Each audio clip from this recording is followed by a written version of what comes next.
Hello friends, welcome to kitchen art. Friends, આજે આપણે special ચટણી સાથે ભજીયા બનાવીશું. વરસાદી વાતાવરણમાં ખાવાની ખૂબ જ મોજ પડી જાય તેવા કાંદા ટીકરી ભજીયા આજે આપણે બનાવીશું, તે પણ સ્પેશિયલ ચટણી સાથે. બધી ટ્રીક અને ટિપ્સ સાથે ચાલો હવે આપણે રેસીપી શરૂ કરીશું. રેસીપી સારી લાગે તો લાઈક અને શેર કરજો. મારી ચેનલ ઉપર નવા હોય અને મારી ચેનલને હજુ સબસ્ક્રાઈબ ન કરેલ હોય તો સબસ્ક્રાઈબ કરી બાજુનું બેલ બટન દબાવવાનું ભૂલશો નહીં, જેથી કરીને તમને મારા નવા વિડીયોનું નોટિફિકેશન મળતું રહે.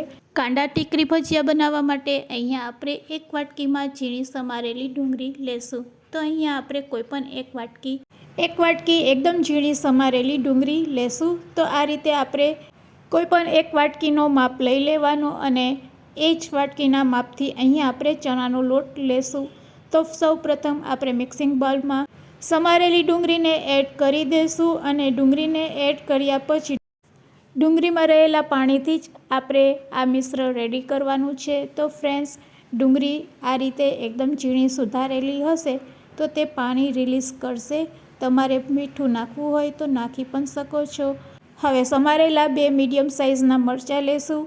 અહીંયા મરચાં તીખા નથી તો અહીંયા આપણે મીડિયમ સાઇઝના મરચાં સમારીને લઈ લેશું. તે જ રીતે થોડીક કોથમીર પણ તેમાં એડ કરી દેશું. સાથે સાથે 4 થી 6 નંગ અહીંયા આપણે લસણની કરીને આ રીતે ચોપ કરીને એડ કરી દેશું. થોડાક ચીલી ફ્લેક્સ એડ કરશું અને આદુના ટુકડાને આ રીતે ખમરી અને તેમાં એડ કરી દેશું.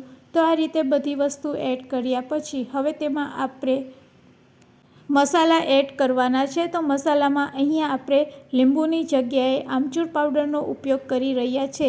અડધી ચમચી આમચૂર પાવડર, અડધી ચમચી ધાણા જીરું પાવડર, ચપટીક હિંગ અને સ્વાદ અનુસાર મીઠું નાખી દેશું. મીઠું એડ કર્યા પછી તેમાં થોડીક આપણે હળદર પણ એડ કરી દેશું. તો ચપટીક હળદર આપણે એડ કરશું. હવે તેમાં આપણે ચણાનો લોટ એડ કરવાના છે. તો ચણાનો લોટ 1 વાટકી લીધેલો છે, પણ તેને આપણે એકસાથે એડ નથી કરવાના. મિશ્રમાં આ રીતે અડધો ચણાનો લોટ એડ કરી 1 ચમચી ચોખાનો લોટ એડ કરશું. ચોખાના લોટથી એકદમ સરસ ક્રિસ્પી આ ભજીયા બનીને રેડી થશે. તો 1 ચમચી જેટલો અહીંયા આપણે ચોખાનો લોટ એડ કરી દઈશું. હવે બસ મિશ્રને આપણે સારી રીતે મિક્સ કરવાનું છે, પણ તેની પહેલાં આપણે થોડુંક તેલ નાખી દઈશું, જેથી કરીને ભજીયા અંદરથી સોફ્ટ અને ઉપરથી ક્રિસ્પી રેડી થશે. તો અહીંયા આપણે બિલકુલ પાણીનો અત્યારે ઉપયોગ કરવાનો નથી. ડુંગળીમાં રહેલા પાણીથી જ આપણે આ લોટને આ રીતે બાંધી લેશું. અહીંયા આપણે લોટ કઠણ રાખવાનો છે, નરમ ન થઈ જાય તે વાતનું ધ્યાન રાખવાનું છે. તો આ રીતે એકવાર તમારે રેડી કરેલા મિશ્રણને હાથેથી આ રીતે મિક્સ કરી લેવાનું અને અહીં આપણે ચમચીનો ઉપયોગ કરવાનો નથી, બસ હાથેથી જ આ રીતે આપણે મિક્સ કરશું. હવે બચેલા ચણાના લોટને તેમાં એડ કરી દેશું અને આ રીતે મિક્સ કરી લેશું. તો ફ્રેન્ડ્સ, હવે જરૂર લાગે તો આપણે થોડુંક તેમાં પાણી એડ કરશું. તો અહીંયા હું થોડુંક પાણી હાથમાં લઈ લઉં છું. બસ પાણીનો થોડોક છંટકાવ કરી અને પછી આપણે આ રીતે તેમાંથી બોલ્સ બને તેવું અહીંયા આપણે બેટર રેડી કરવાનું છે. તો હાથેથી જ અહીંયા આપણે મિશ્રને આ રીતે મિક્સ કરશું અને બેટર રેડી કરીશું. તો હવે આપણે બિલકુલ પાણીની જરૂર નહીં પડશે. ફ્રેન્ડ્સ, તમે ભજીયા તો ઘણી રીતે બનાવ્યા હશે, પણ ડુંગળીના આ રીતના ભજીયા જો ક્યારેય ન બનાવ્યા હોય તો એકવાર જરૂરથી ટ્રાય કરજો. બસ હવે રેડી કરેલા મિશ્રણમાંથી આપણે આ રીતે નાના નાના બોલ્સ બનાવી લેશું. તો અહીંયા આપણા બધા બોલ્સ બનીને રેડી છે. ચાલો હવે આપણે ગેસની ફ્લેમ ચાલુ કરીશું અને આ ભજીયા સાથે ખાવાની મજા પડી જાય તેવી સ્પેશિયલ ચટણી બનાવીશું. તેના માટે આપણે એક પેન લેશું અને તેમાં થોડુંક જ તેલ એડ કરશું.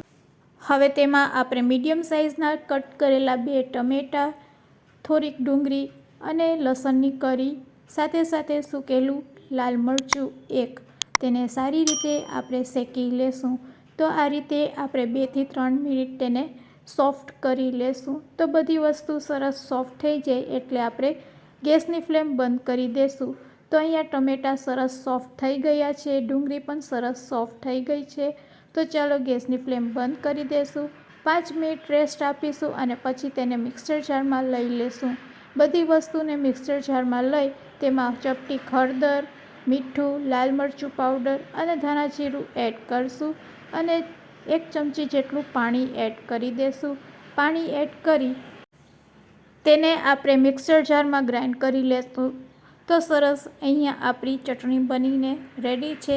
ભજીયા સાથે ખાવાની ખૂબ જ મજા પડશે જ્યારે તમે આ રીતે ચટણી બનાવશો.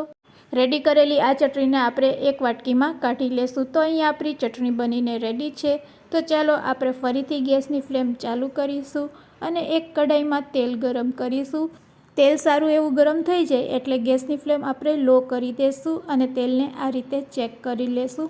હાથમાં થોડુંક બેટર લઈને તેલમાં નાખીને તમારે આ રીતે તેલને ચેક કરી લેવાનું. બેટર થોડુંક ઉપર આવે એટલે સમજી જવાનું કે તેલ એકદમ પરફેક્ટ છે. તો ચાલો હવે રેડી કરેલા બોલ્સને આપણે તેમાં એડ કરી દઈશું. તો આ રીતે જો તમે ડુંગળી અને ચણાના લોટના ભજીયા ન બનાવ્યા હોય તો એકવાર જરૂરથી ટ્રાય કરજો. હવે આ ભજીયાને આપણે ગોલ્ડન બ્રાઉન કલરના તળી લેશું. જ્યાં સુધી ભજીયા ગોલ્ડન બ્રાઉન કલરના ન થાય ત્યાં સુધી આપણે તેને તેલમાં તળીશું. તો લો ફ્લેમ ઉપર જ તેને તળીશું એટલે અંદરથી એકદમ સરસ તે પાકી જશે. હાઈ ફ્લેમ ઉપર જો તમે આ ભજીયા તળશો તો અંદરથી કાચા રહી જશે. ઉપરથી એકદમ ક્રિસ્પી રેડી થઈ જશે પણ અંદરથી કાચા રહેશે અને અંદરથી જો ભજીયા કાચા હશે તો ખાવાની મજા નહીં આવશે. તો ભજીયાને એકદમ શાંતિથી પકાવવાના.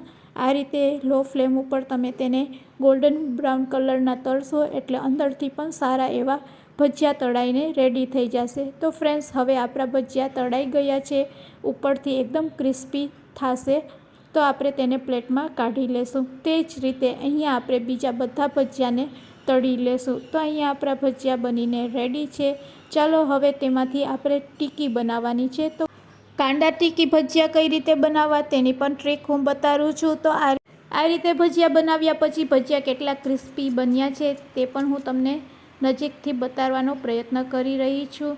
તો ફ્રેન્ડ્સ આ રીતે ભજીયા બનાવ્યા પછી તેમાંથી કાંદા ટીકી ભજીયા કઈ રીતે બનાવવા તો તે તો એકદમ સિમ્પલ છે. બસ હવે આ ભજીયા રેડી કરેલા છે તેને આપણે આ રીતે ગ્લાસની મદદથી આ રીતે પ્રેસ કરી લેશું. તો અહીંયા આપણી ટીકી બનીને રેડી છે. તો કાંદા ટીકી ભજીયા જો તમે આ રીતે ક્યારેય ન બનાવ્યા હોય તો એકવાર જરૂરથી ટ્રાય કરજો. ખાવામાં ખૂબ જ ટેસ્ટી લાગે છે અને વરસાદમાં જો ગરમા ગરમ આ રીતના ભજીયા મળી જાય તો મોજ પડી જાય. તો કાંદા ટીકી ભજીયા રેડી છે સ્પેશિયલ ચટણી સાથે. તો તમે પણ એકવાર જરૂરથી ટ્રાય કરજો. આજની રેસીપી સારી લાગી હોય તો શેર કરવાનું ભૂલશો નહીં તમારા ફ્રેન્ડ્સ, મિત્ર અને ગ્રુપમાં. Thanks for watching. ફરી મળીશું એક નવી રેસીપી સાથે.